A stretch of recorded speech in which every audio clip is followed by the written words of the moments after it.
अस्सलाम वालेकुम स्टूडेंट्स, उम्मीद करती हूँ आप सब खैरियत से होंगे। आज हम हमारी सीरीज़ की लैब 11 करेंगे और लैब 11 भी एक्चुअली ट्रिगर्स की ही एग्जांपल्स हैं कि अगर ट्रिगर्स के ऊपर कुछ ट्रिकी क्वेश्चंस आ जाते हैं तो उन क्वेश्चंस को किस तरह से एनालाइज किया जाए और किस तरह से उन क्वेश्चन को सॉल्व किया जाए, इसकी प्रैक्टिस हम करेंगे। तो स्टूडेंट, इस लैब के स्टार्ट में ही आपको 6 टेबल्स गिवन है। पहला टेबल है एम्प्लॉय का और सेकंड टेबल है प्रोजेक्ट का, थर्ड टेबल है प्रोजेक्ट एलोकेशन का। अब प्रोजेक्ट एलोकेशन का जो टेबल है ये असल में एम्प्लॉय और प्रोजेक्ट के टेबल के दरमियान का मैनी टू मैनी का रिलेशन है कि एक एम्प्लॉय को मैनी प्रोजेक्ट असाइन किए गए हैं और इसी तरह से एक प्रोजेक्ट मैनी एम्प्लॉयज़ को असाइन किया गया है। तो जब इनके दरमियान में रिलेशनशिप बनेगा तो मैनी टू मैनी का होगा, और जब दो एंटिटीज़ या दो टेबल्स के दरमियान में रिलेशनशिप मैनी टू मैनी का होता है तो हम उसके दरमियान में एक और टेबल बनाते हैं। तो इन दोनों का असल में रिलेशनशिप बनाने के लिए हमने प्रोजेक्ट एलोकेशन का टेबल बनाया है और इसके अंदर EID एक्चुअली एम्प्लॉय के टेबल की प्राइमरी की एज अ फॉरेन की यूज़ हो रही है और PID प्रोजेक्ट के टेबल की जो ID है प्राइमरी की है वो एज अ फॉरेन की इसमें यूज़ हो रही है। नेक्स्ट आप देखें, हमारे पास अकाउंट का टेबल है। अकाउंट के टेबल के अंदर ये जो EID है तो ये भी एक्चुअली एज अ फॉरेन की यूज़ हुई है एम्प्लॉय ID, ठीक है, लेकिन ये इस टेबल की प्राइमरी की है, अकाउंट्स के टेबल की। इसी तरह से अकाउंट्स बैकअप का टेबल है हमारे पास और अकाउंट्स बैकअप के टेबल का जो स्कीमा है वो सेम अकाउंट के टेबल का स्कीमा है। इन दोनों टेबल्स का स्कीमा सेम है, ठीक है। नेक्स्ट आप देखें, हमारे पास एक लॉग फाइल है। लॉग फाइल के अंदर क्या है, सीरियल नंबर है, टेबल का नेम है, date, time, event, number of rows affected. तो देखें इसके स्कीमा से ये पता चल रहा है कि ये एक लॉग मेंटेन हो रहा है कि जो असल में जिसकी जो प्राइमरी की सीरियल नंबर है ये ऑटोमेटिकली इंक्रीज़ हो रहा है। और ये क्या कर रहा है, इसका काम क्या है कि टेबल का नेम के साथ उसके जो इवेंट्स हैं उनको स्टोर कर रहे हैं कि कौन सी डेट और टाइम पे कौन सा इवेंट अकर होता है और नंबर ऑफ रोज़ कितनी अफेक्ट होती है। तो देखिए, क्वेश्चन को सॉल्व करने से पहले, देखने से पहले आपको स्कीमा को देखना और इसको समझना बहुत ज़रूरी होता है। तो इसके लिए जो मैंने टेबल्स क्रिएट की हैं वो मैं आपको दिखा देती हूँ। अच्छा देखिए, मैं ये कनेक्शंस हैं, ठीक है, कनेक्शन 1, कनेक्शन 2, कनेक्शन 3। जब मैंने कनेक्शन 2 ओपन किया हुआ था तो यहाँ पे डेटाबेस हमारा जो है वो 2018 वाला सिलेक्टेड है, लेकिन जैसे ही मैं कनेक्शन 6 पे जाती हूँ तो यहाँ पे देखें ये लैब 11 वाला जो डेटाबेस है ये सिलेक्टेड है, क्योंकि इसमें मैंने एक डेटाबेस क्रिएट की है लैब 11 की और फिर यूज़ लैब 11 जैसे ही हम इसको एग्जीक्यूट करते हैं तो यहाँ पे हमारा जो रेलिवेंट डेटाबेस होता है जिसको हम यूज़ करना चाह रहे होते हैं वो सिलेक्ट हो जाता है। इसके बाद जी मैंने क्रिएट की है टेबल एम्प्लॉय की।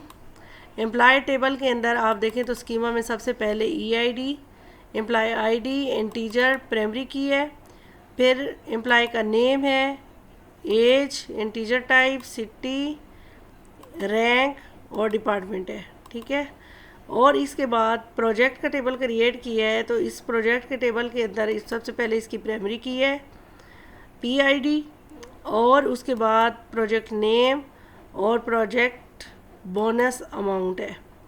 फिर प्रोजेक्ट एलोकेशन का टेबल है। अब प्रोजेक्ट एलोकेशन में हमारे पास सिर्फ EID और PID हैं। तो EID असल में क्या है, फॉरेन की रेफरेंसेस एम्प्लॉय EID, एम्प्लॉय का जो EID का कॉलम है वो हमने फॉरेन की यहाँ पे यूज़ की है और PID में प्रोजेक्ट का जो प्रोजेक्ट ID है उसको हमने क्या किया है कि एज आ फॉरेन की यूज़ कर लिया है। और इसकी जो प्राइमरी की है ये कंपोजिट प्राइमरी की है। कंपोजिट प्राइमरी की दो या दो से ज़्यादा एट्रीब्यूट्स मिलके जब प्राइमरी की बनाते हैं तो उसको हम कंपोजिट प्राइमरी की कहते हैं।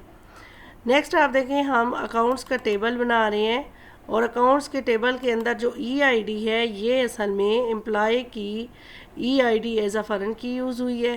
फिर इसके अंदर ईयर है, फिर मंथ, और फिर बेसिक सैलरी डेसिमल में है, प्रोजेक्ट बोनस ये भी डेसिमल में है, और इसकी आप देखें कि प्राइमरी की EID ईयर और मंथ पे है।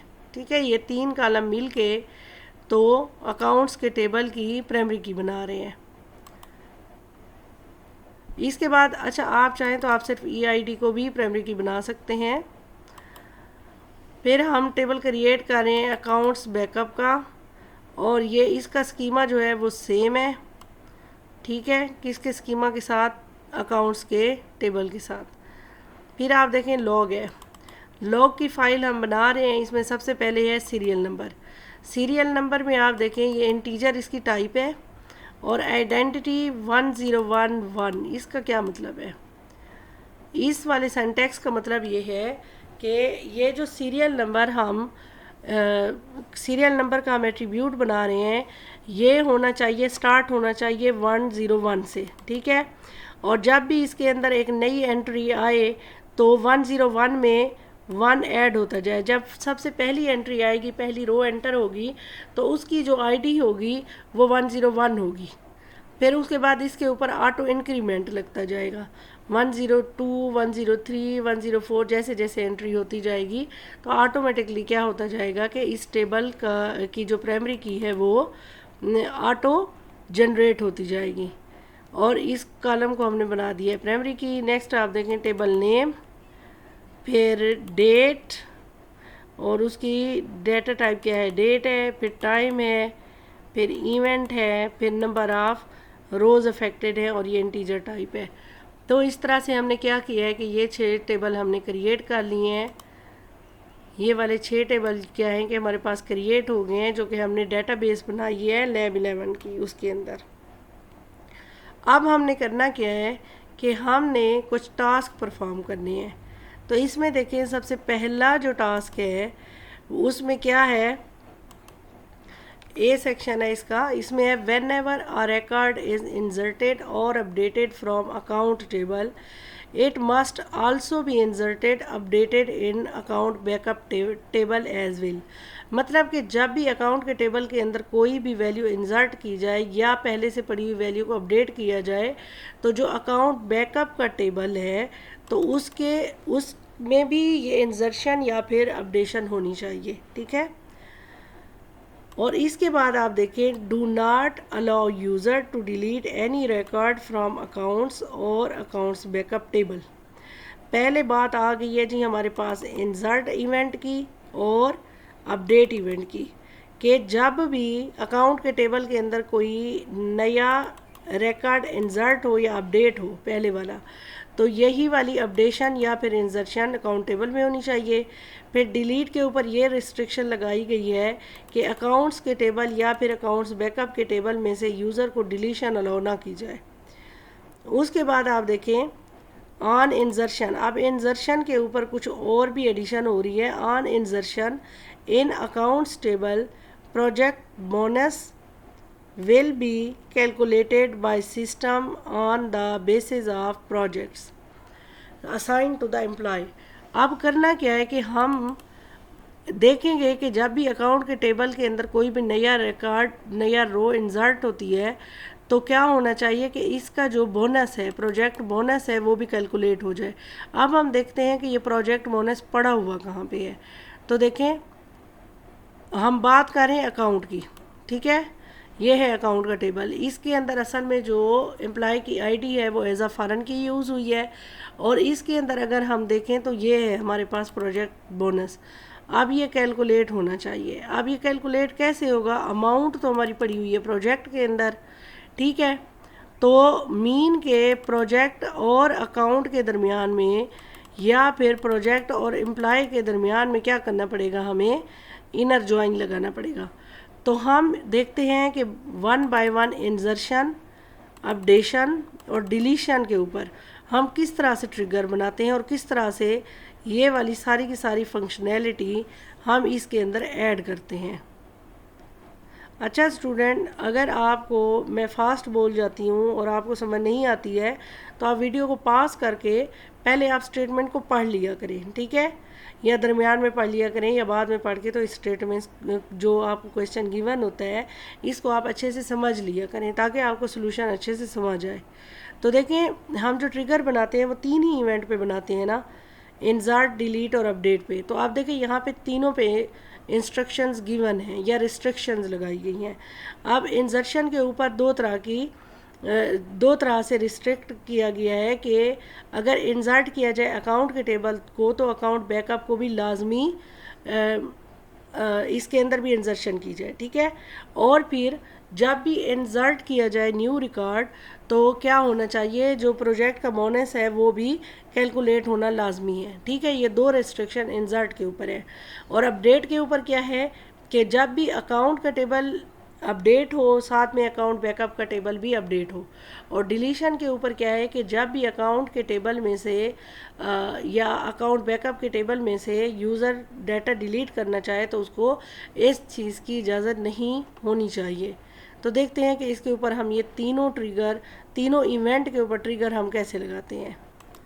हाँ जी, इसमें देखें तो सबसे पहले इंसर्ट के ऊपर हमने काम स्टार्ट किया है कि हम क्या कर रहे हैं, हम इंसर्ट अकाउंट मीन के अकाउंट के टेबल के अंदर जब डाटा इंसर्ट करना हो उसके लिए हम ट्रिगर बना रहे हैं। हमारे ट्रिगर का नाम है, ठीक है, create trigger insert account on accounts के टेबल के ऊपर हम क्या करना चाह रहे हैं कि ट्रिगर बनाना चाह रहे हैं इंस्टेड ऑफ इंसर्ट, कि जब भी यूज़र डाटा इंसर्ट करना चाहे तो डाटा इंसर्ट होने के बजाय क्या होना चाहिए कि ये जितनी भी हमारी आगे फंक्शनैलिटी आ रही है ये सारी की सारी परफॉर्म होनी चाहिए।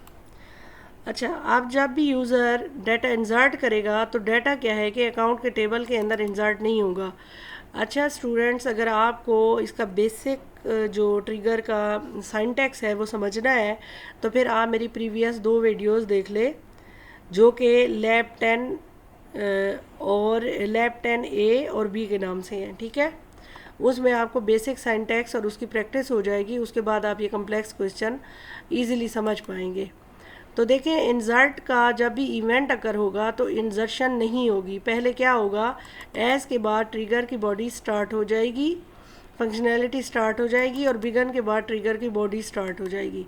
हमने क्या किया कि इंटीजर टाइप का एक वेरिएबल एम्प्लॉय आईडी के नाम का बना दिया। जब भी आप कोई वेरिएबल डिक्लेयर करते हो तो उसके स्टार्ट में ऐड का साइन जो है ये मस्ट होता है, और जहाँ जहाँ भी आप ये वेरिएबल यूज़ करोगे तो वहाँ पे आपने @ का साइन भी लाजमी लिखना है वरना फिर एरर आएगा, ठीक है? हमने इंटीजर टाइप क्या बना लिया है कि एक वेरिएबल बना लिया है और इसके अंदर हम कौन सी वैल्यू इंसर्ट करवाना चाह रहे हैं या स्टोर करवाना चाह रहे हैं। तो इसके अंदर हम ले रहे हैं select top 1 employee ID from inserted के मीन के अब जो हमने डाटा यूज़र ने इंसर्ट करवाया है वो हमारे अकाउंट के टेबल में तो नहीं जाएगा, ठीक है, लेकिन वो इंसर्टेड के टेबल में जाएगा। अगेन आपको मैं यही कहूँगी कि एक टेबल होता है इंसर्टेड और एक टेबल होता है डिलीटेड, ठीक है? और ये क्यों और कब डेटाबेस के अंदर बनाए जाते हैं या बन जाते हैं और इसको हम किसके लिए यूज़ कर सकते हैं, इसके ऊपर भी डिटेल्ड वीडियो बनी हुई है विद द प्रैक्टिस और सॉल्यूशन, ठीक है, वो आप देख लें। अच्छा जी, अब क्या करेगा कि इंसर्टेड के टेबल में से जो सबसे टॉप के ऊपर रो पड़ी हुई है उसकी EID को स्टोर करवा देगा इसके अंदर, ठीक है, इस वाले वेरिएबल के अंदर। असल में जब भी हम वैल्यू इंसर्ट करवाते हैं किसी भी टेबल में तो इंसर्टेड का ऑटोमेटिक टेबल क्रिएट हो जाता है और उसके अंदर भी वो वैल्यू क्या हो जाती है कि स्टोर हो जाती है। नेक्स्ट हम एक ईयर का बना रहे हैं, और ये क्यों हम बना रहे हैं, क्योंकि हमने जो आईडी रखी थी वो इन दोनों के कम्बिनेशन से रखी थी, और दूसरा हर एक ईयर के मुताबिक हम क्या करना चाह रहे हैं, जो प्रोजेक्ट का बोनस है वो हम कैलकुलेट करना चाह रहे हैं, ठीक है? इसलिए हमने एक और वेरिएबल बना दिया है और वो भी इंटीजर टाइप है और वो ईयर को सिलेक्ट करके ला रहा है इंसर्टेड के टेबल में से, ठीक है? मीन के अभी रिसेंटली जो रिकॉर्ड इंसर्ट होना था वो हुआ नहीं है इंस्टेड ऑफ की वजह से। अकाउंट के टेबल में तो नहीं हुआ, लेकिन इंसर्टेड के टेबल में वो चला गया है। अब उसी रिकॉर्ड की हमने EID और ईयर क्या कर लिया है, कलेक्ट कर लिया है यहाँ पे। और अब हम क्या करेंगे, डिक्लेयर बोनस। अब हम कैलकुलेट कर रहे हैं बोनस को, और ये किसके लिए कर रहे हैं कि देखिए हमें लास्ट में ये वाली चीज़ थी, on insertion in account table project bonus will be calculated by system on the basis of project assign to the employee. ठीक है, और हम क्या करेंगे, हमने देखा था कि जो प्रोजेक्ट की अमाउंट है वो पड़ी हुई है प्रोजेक्ट के टेबल के अंदर। ठीक है, प्रोजेक्ट के टेबल के अंदर पड़ी हुई है, और हम ये कैलकुलेशन कर रहे हैं अकाउंट के टेबल के अंदर। और हम अगर देखें तो एम्प्लॉय और प्रोजेक्ट के दरमियान में हमने प्रोजेक्ट एलोकेशन का एक टेबल बनाया था। ठीक है, ये देखें प्रोजेक्ट एलोकेशन में क्या पड़े हुए हैं, सिर्फ EID और PID पड़े हुए हैं दोनों। और इसके थ्रू हमने क्या किया है कि इन दोनों को एक दूसरे के साथ जोड़ा है। अब हम क्या करेंगे कि इस EID की बेस पे ये वाली प्रोजेक्ट की अमाउंट लाएंगे, जो कि कैलकुलेट करेंगे अकाउंट्स के टेबल के अंदर। सिलेक्ट सम PR वेरिएबल है प्रोजेक्ट के टेबल का, डॉट P बोनस अमाउंट, और P बोनस अमाउंट एट्रीब्यूट है प्रोजेक्ट के टेबल के अंदर। मीन के प्रोजेक्ट के टेबल का हमने PR क्या बना दिया है, एक वेरिएबल बना दिया है, और इस वेरिएबल के थ्रू हमने एक जो हमारा एट्रीब्यूट है उसको एक्सेस कर लिया हुआ है। ठीक है, और उसके बाद फ्रॉम इंसर्टेड I। अब इंसर्टेड क्या है, इंसर्टेड ये वाला टेबल है। ठीक है, और ये किसका है, ये है अकाउंट्स का। अकाउंट्स का की समझे कि एक कॉपी बन गई है इंसर्टेड के नाम की, और अकाउंट्स का और इंसर्टेड का क्या है कि स्कीमा सेम है। ठीक है, तो अभी तक हमने प्रोजेक्ट का टेबल का वेरिएबल बनाया है PR, और उसके थ्रू हमने P बोनस अमाउंट को एक्सेस किया है, और इंसर्टेड का एक वेरिएबल बनाया है I। अब हम क्या कर रहे हैं कि इनर जॉइन लगा रहे हैं, inner join project allocation PA। अब ये किसके दरमियान में है, इंसर्टेड और प्रोजेक्ट एलोकेशन के दरमियान में है। हमेशा जब भी हम जॉइन लगाते हैं तो किसी ना किसी कंडीशन पे लगता है वो, और कंडीशन अप्लाई होती है ऑन के कीवर्ड के बाद। तो मीन के इंसर्टेड और प्रोजेक्ट एलोकेशन के दरमियान में अब हम कंडीशन अप्लाई करने लगे हैं by using on keyword. I.EID मीन के इंसर्टेड के टेबल में से जो EID है is equal to project allocation EID। Inner join क्या करता है कि इनर ज्वाइन जो इन दोनों टेबल्स में राइट और लेफ़्ट पे जो दोनों टेबल्स हैं इनके दरमियान में जो वैल्यूज़ कॉमन होती हैं, मुश्तरक होती हैं, उन वैल्यूज़ को लाता है। मीन के ये वाली कंडीशन क्या करेगी कि वो वाली जस्ट EID लाएगी कि जो इंसर्टेड के टेबल में भी होगी और प्रोजेक्ट एलोकेशन के टेबल में भी होगी। फिर उसके बाद देखें एक और इनर ज्वाइन लग रहा है। अब इस इनर ज्वाइन के दो राइट और लेफ़्ट टेबल कौन कौन से हैं, एक है प्रोजेक्ट एलोकेशन और दूसरा है प्रोजेक्ट। ठीक है, प्रोजेक्ट एलोकेशन और प्रोजेक्ट के दरमियान के ऊपर हम क्या लगा रहे हैं, कंडीशन लगा रहे हैं by using on project allocation PID is equal to project PID। ठीक है, अब यहाँ पे क्या होगा कि ये वाली कंडीशन क्या करेगी, ये प्रोजेक्ट और प्रोजेक्ट एलोकेशन में से प्रोजेक्ट की वो वाली IDs लाएगी कि जो सेम होंगी। तो देखें इसमें हमने जस्ट किया क्या है कि इसमें हमने एम्प्लॉय ID और प्रोजेक्ट ID को मैच करते हुए जो कि इनमें मैचिंग IDs होंगी कि कौन से एम्प्लॉय को कौन सा प्रोजेक्ट असाइन हुआ है, कौन सी ID का, तो उसकी बेस पे हम कैलकुलेट करना चाह रहे हैं बोनस को। ठीक है, यहाँ पे देखें एम्प्लॉय ID है अगर 101, ठीक है, तो यहाँ पे 101 आएगी, और प्रोजेक्ट ID है 205। ठीक है, 101 और 205 मीन के 101 एम्प्लॉय को 205 का क्या है कि प्रोजेक्ट असाइन हुआ है। अब ये जो 205 प्रोजेक्ट है इसका जो बोनस पड़ा हुआ है, बोनस अमाउंट पड़ी हुई है, वो पड़ी हुई है प्रोजेक्ट के टेबल में। तो यहाँ से हम फिर ये वैल्यू ला रहे हैं। ठीक है, कैलकुलेट कर रहे हैं और सारी की सारी वैल्यूज़ जितने भी जो हमारा EID है, इसको जितने भी PID मिले हुए हैं उन सब की का क्या करेगा कि ये अमाउंट को कैलकुलेट करके ले आएगा। ये वाली स्टेटमेंट, इस स्टेटमेंट ने क्या किया है कि इसने जस्ट बोनस को कैलकुलेट किया है और इसमें हमने 2 इनर ज्वाइन यूज़ किए हैं ताकि हम 3 टेबल्स में से डाटा ला सकें। फर्स्ट टेबल है इंसर्टेड और इंसर्टेड में एम्प्लॉय की ID हमने ली है। दूसरा टेबल है प्रोजेक्ट एलोकेशन और यहाँ पे हमने क्या किया है कि इस वाली एम्प्लॉय की ID को इसके साथ हमने मैच किया है और जो दूसरा इनर ज्वाइन लगाया है तो उसमें हमने अब ये यहाँ पे जो हमने EID ली है उसको यहाँ पे PID के साथ हमने मैच कर दिया है। ठीक है, हमारे पास EID आ गया, ईयर आ गया और बोनस कैलकुलेट होके आ गया है। अब हम क्या करेंगे कि डाटा इंसर्ट करवाएंगे।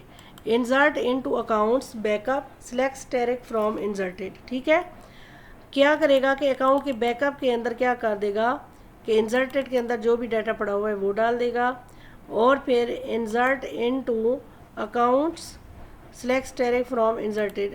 इंसर्टेड के अंदर जो डाटा पड़ा हुआ है, जो फ्रेश अभी इंसर्ट करवाया गया है, वो किस में चला जाएगा, इन दोनों टेबल्स के अंदर चला जाएगा सेम। अब हमने जस्ट करना ये है कि जो हमने बोनस कैलकुलेट किया था उसको अपडेट करें और इसमें अब हम लगा रहे हैं अपडेट की क्यूरी। ठीक है, अपडेट की क्यूरी लगा रहे हैं और अपडेट अकाउंट के टेबल को अपडेट कर रहे हैं। Set project bonus is equal to bonus where EID, जहाँ पे EID किसके इक्वल हो, ऐड EID, इस वाली EID के इक्वल हो, ये जो हमने यहाँ पे भी निकाली थी। और फिर उसके बाद हमने ईयर को भी मैच कर दिया। अगर आपने प्राइमरी की विदाउट यूजिंग कंपोजिट की बनाई हुई है किस में, अकाउंट्स के टेबल के अंदर, तो फिर आपको ये करने की ज़रूरत नहीं पड़ेगी। ठीक है, और नेक्स्ट इसी तरह से जैसे हमने अपडेट किया अकाउंट को, इसी तरह से हम अपडेट कर देंगे अकाउंट बैकअप को भी। ठीक है, और क्योंकि इन दोनों टेबल्स के अंदर जो डाटा है वो सेम होना ज़रूरी है। अच्छा देखें, जब यूज़र ने डाटा इंसर्ट करवाया है तो उसने कुछ ना कुछ जो अमाउंट है वो दी होगी, किसके लिए, प्रोजेक्ट बोनस के लिए, या हो सकता है कि उसने खाली छोड़ दिया हो। तो ये जो है इसके ऊपर प्रोजेक्ट बोनस का जो एट्रीब्यूट है इसको नॉट नल नहीं रखा गया होगा। ठीक है, इसके ऊपर कोई ऐसी रेस्ट्रिक्शन नहीं होगी। तो इस तरह से क्या हो जाएगा कि ये दोनों टेबल्स अपडेट हो जाएंगे और इनके अंदर डाटा भी सेम पड़ा होगा। और दूसरा क्वेश्चन ये आता है कि यहाँ पे देखो हमने इंस्टेड ऑफ इंसर्ट का ट्रिगर लगाया है किसके ऊपर, अकाउंट्स के ऊपर। ठीक है, और यहाँ पे हम इसके अंदर इंसर्शन करवा रहे हैं तो कुछ स्टूडेंट के माइंड में ये क्वेश्चन आता है कि शायद यहाँ पे कोई रिकर्सिव प्रॉपर्टी ना हो रही हो, ये बार बार कॉल ना हो रही हो ये वाली। तो ऐसा कुछ भी प्रॉब्लम नहीं होता है, ये एज इट आप इसको लिखें और इसको एग्जीक्यूट करें तो ये हो जाता होता है।